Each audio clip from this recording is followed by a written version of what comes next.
एक आम तो है जो भारत और पाकिस्तान में समान रूप से जिस पर गर्व किया जाता है, और जियाउल हक जो इंदिरा को भेजते थे, उसकी कहानी बताइए।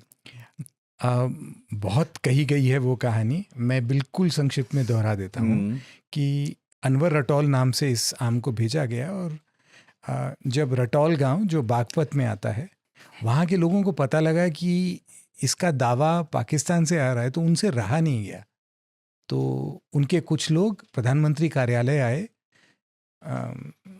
इंदिरा गांधी जी से मिले और उनको बताया कि ये आम तो हमारे गांव का है।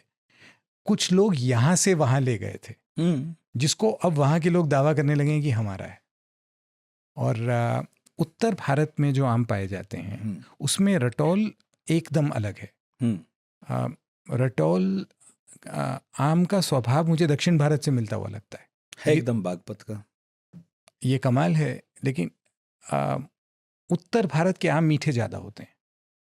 दक्षिण भारत में लोग आम में मिठास को उतना ज़रूरी नहीं मानते। अच्छा।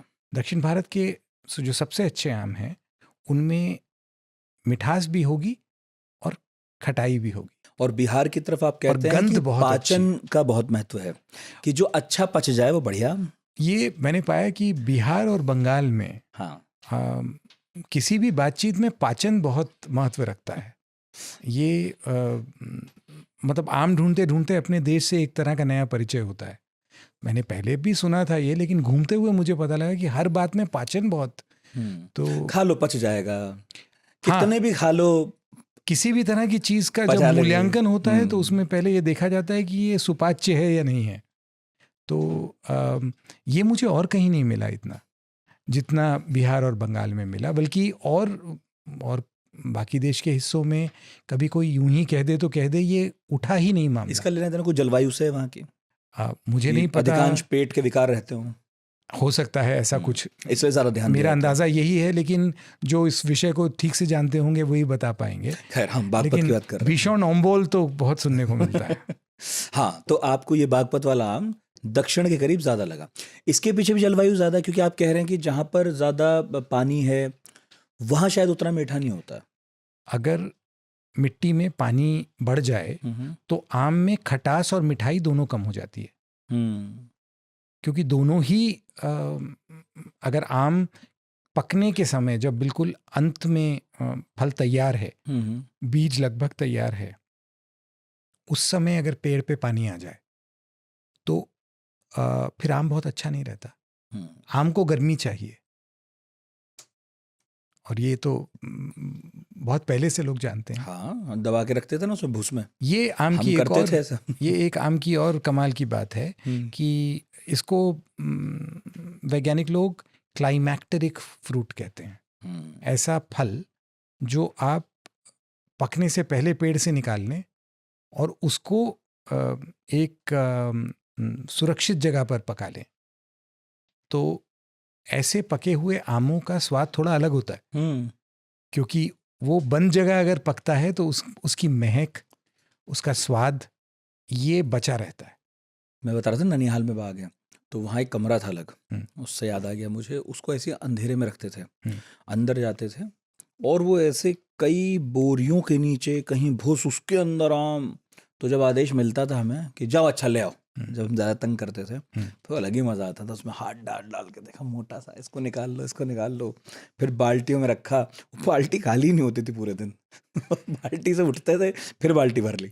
ओहो हो। मैंने ऐसा कई एक दुखद पक्ष आम की खोज का ये है कि जब आप कोई आम जहाँ से निकला है उन इलाकों में पहुँचते हैं तो पुराने भवन, पुराने महल मिलते हैं जो बहुत बुरी हालत में हैं। और वहाँ ये पता लगता है कि अलग कमरे हुआ करते थे और रईसों के अलग आम तराश या मैंगो मैनेजर हुआ करते थे। तो ये यहाँ तक चला जाता था कि कई ऐसे रईस परिवारों से सुनने को मिलता है कि परिवार का कोई बेटा या बेटी अपने आप को मैंगो मैनेजर खुद नियुक्त कर लेते थे और उनकी अनुमति के बिना कोई आम यहाँ वहाँ नहीं होता था। तो आम को पकाना, आम को रखना, उसको बांटना, खाना और खिलाना, ये इस तरह से किया जाता था जैसे कोई तिजोरी को संभाल के रखता है। जैसे घर में पुश्तैनी धन रखा जाता है, उस तरह से कोई एक व्यक्ति उसकी जिम्मेदारी लेता था। वाह। और इसमें मैंने पहले कहा कि 2 अलग अलग संस्कृतियां आम की हिंदुस्तान में शुरू से रही हैं।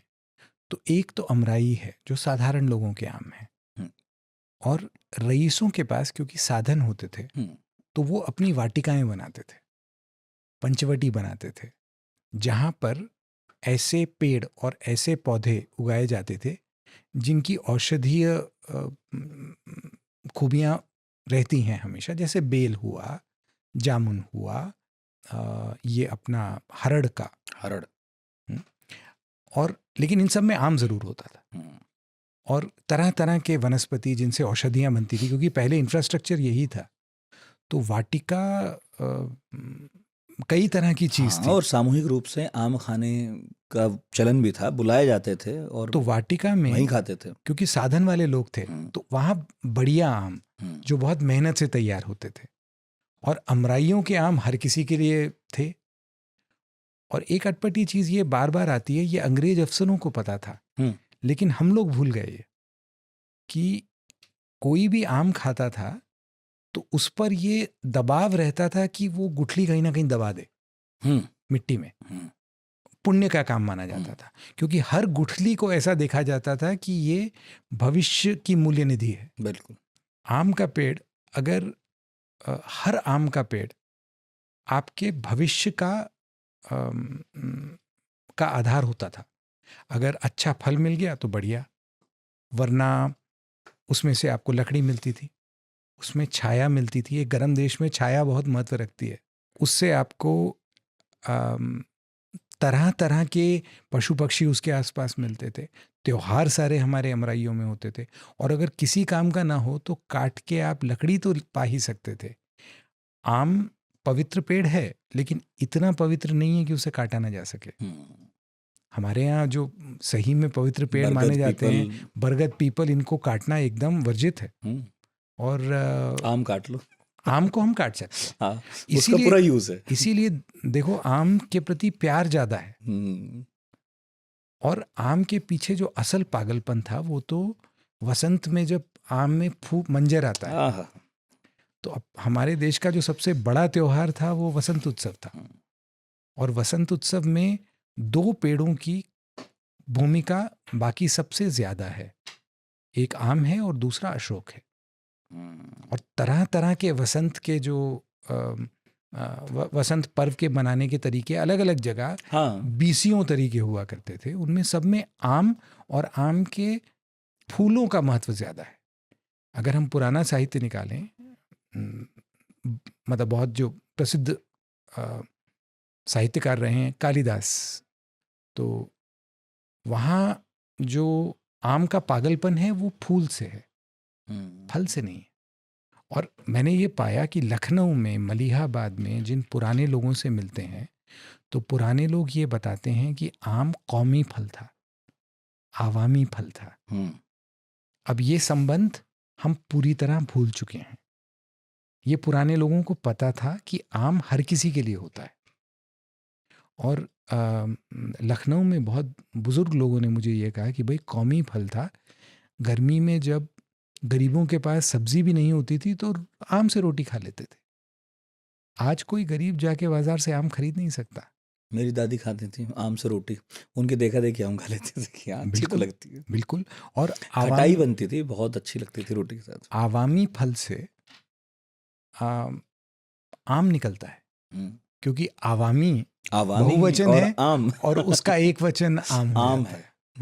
तो आवाम यानी फैला हुआ, जो केंद्रीय नहीं है, जो व्यापक है और साधारण है, तो वो आवाम है और वही आम है।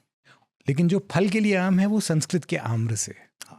तो इसकी वजह से कई तरह के चुटकुले आम हैं। हाँ और उससे अभी मैं ज़िया उल हक की बात कर रहा था, उससे मुझे याद आया कि मेरा ख्याल है जो उनकी मौत हुई, जो उनके जहाज़ में बम फटा, तो वो शायद आम की पेटी थी जो उन्हें दी गई थी, उसी में किसी ने बम छिपाया। प्रसिद्ध किताब है इस शीर्षक की मेरे पास, the case of exploding mangoes. बिल्कुल, हनीफ कुरैशी की है जी। बहुत बढ़िया किताब है।